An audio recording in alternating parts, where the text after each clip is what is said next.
Jim, there's a fair bit of growth out there.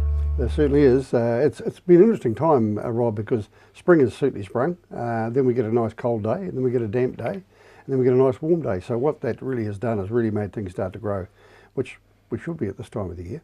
But, you know, we're still probably a week behind from where we normally would be with things happening. But it's really starting to get underway now. So what happens there, we've got a lot of young tissue out there in apple trees and bushes and in vegetable plantations and what have you.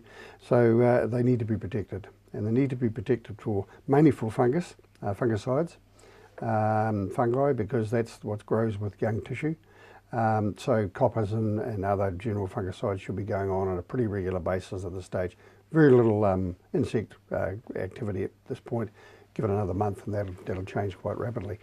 So all I really say to growers is don't go out and spray for the sake of just saying I've got to go out and do it because it's Monday and it's a fine day. You still have to have a reason to go and have a look at your crops. Check to see what's out there, see what's happening. If there's a need, obviously go and apply a cover. Because right now we're starting to head into what we could be potentially the frost season. With the easterly conditions from a sort of a neutral La Nina period that we're having at the moment, and we'll continue to have all the way through the summer by the look of it, the chances of these real warm temperatures and then clear skies and cold nights aren't such a degree of that. So we may have less chance of frost this year. I hope I haven't put a doom on the business. But the curse of the black jelly bean. The curse of the black jelly. But so that's an interesting one. But we still got to take precautions. So you know the guy should grow surplus grass. Mow surplus grass between rows of apple trees and or spray out or whatever. Keep the ground so it's clean, clear, and the frost will not be attracted to it so much.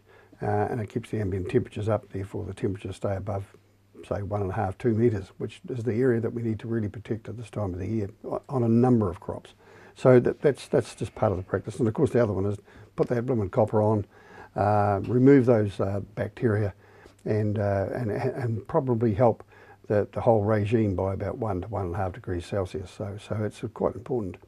We've had good rains and some terrifyingly big rains. Fortunately, you know, some of the areas that needed rain have had it, and they need more. But generally, from a horticultural perspective throughout the country, bar the last 2 or 3 days in the very far north and Gisborne around there, we've had some good rains, and we needed them. But they're having some excesses now, which is not doing the Manawatu or the Coromandel areas much good.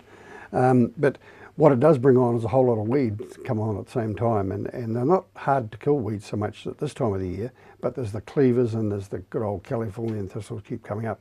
That they need to really get on top of these things pretty quickly. And a Californian thistle, it comes up quite erect in the first few leaves for about a week and a half, and then the outside leaves, they fall down towards the ground, and that's when you spray them. You don't spray them before that. If you spray them before that, they'll continue on and be a problem for you. Let those outside leaves fall down, become prostrate to the ground, and then apply your herbicide, and you'll get a very good result out of that. And they've got legumes, so I mean, the little thistle that's still way over there somewhere could actually be affected by the spray that's put over here, so it's a good application time. Good.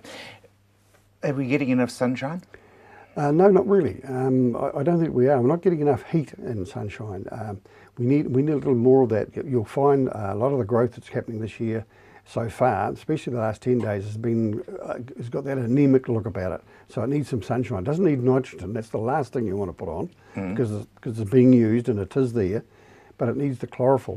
What brings chlorophyll activity or colour of green in plants is actually sunshine, the photosynthetic ability of the sun. The sun enhances the photosynthetic ability of the plant, which creates chlorophyll, which creates green, which creates a nice growing healthy leaf. At the moment, we've got one element missing. We haven't had enough sun lately. But I'm sure it'll come, and it'll probably come in abundance, and it'll be too darn dry. Now, I've got 3 apples in pots. One of them is in full flower, and the other 2 haven't even broken bud yet. Is that because of variety? Yeah, it's just a varietal thing. A lot of the early varieties are coming out now. All the stone fruit's flowering flat out now. Your pears will start to come out. Early apples will come out, as it obviously has with your situation, but the later ones could be another fortnight before they break. So that allows the season to spread out across in terms of harvest. But funnily enough, normally, the flowers that break early aren't necessarily the ones that are harvested first. It's just a phenomenon of the days that are required to go from full bloom to beginning of harvest. And that can vary from 87 days to about 112 days, depending on your apple variety or your blackcurrant variety or your strawberry variety. Don't know what it is. It's the same with potatoes. Put potatoes in the ground. Some varieties take 120 days to get to a certain size. Some take 90 days, depending on what they are and how the growing conditions are through the growing season. So you'll see these variables now, and there'll be variables at the other end. And normally, those that bloom first, harvest last. Just to confirm. Don't ask me why. No, I won't, seriously. So are we sort of basically tracking along at about the right time across the season? Yeah, we are. I mean, you talk to growers and they'll say, you know, we're probably a week behind. Well, what's a week behind? We're this time last year, a fortnight ahead. You know, I mean, so it varies. I think we're pretty much where we should be, as long as we don't have any strange event. You know, a big blasting storm come through or something like that would upset the apple carder. But I think we've had a gradual entry into spring, and I think that's a healthy sign.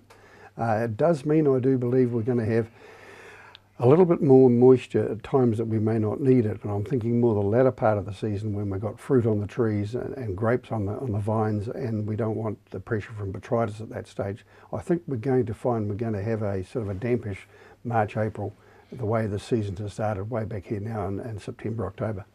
Thanks very much indeed.